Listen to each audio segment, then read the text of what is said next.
নমস্কার, চলে আসলাম আজকে একটি নতুন মিনি ব্লগ নিয়ে। আমি আর দিদি চলে গিয়েছিলাম পার্লারে আইব্রু করার জন্য। যথারীতি আমরা আইব্রু করব, আর মহারানী আইব্রু করবে না এটা তো হতে পারে না। সেও তো আইব্রুটা ক্লিন করে নিল।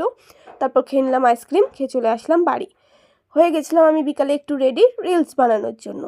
তারপর চলে গেলাম গোপুসোনাকে নিয়ে রাস্তায়। আর হ্যাঁ, সেদিন ছিল উল্টো রথ। আমি এতটাই লেটু, যাই হোক।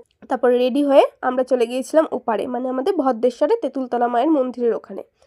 ওখানে একটা ছোট্ট করে মেলা হয়, আর ওখানে রথ আসে প্রচুর মায়ের মন্দিরের সামনে। যাই হোক, নৌকা ধরতে চলে এসেছি। দেখছি গঙ্গা, এগুলো কি মাছ আমি জানি না।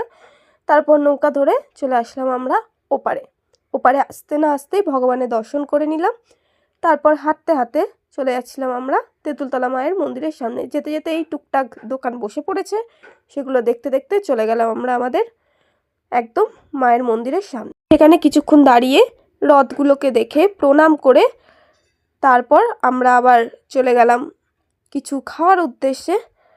তারপর বেরিয়ে পড়লাম বাড়ি আসার উদ্দেশ্যে। যেতে যেতে দেখছি রথ আর পাঁপড় ভাজা থাকবে না, সেটা তো হতে পারে না। তারপর আমরা আবার চলে আসলাম নৌকা ধরতে। নৌকা করে সোজা চলে আসলাম আমরা আবার এপারে।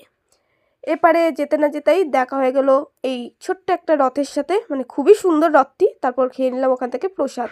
যদি আজকের ভিডিওটা ভালো লেগে থাকে, like comment share and subscribe. Tata.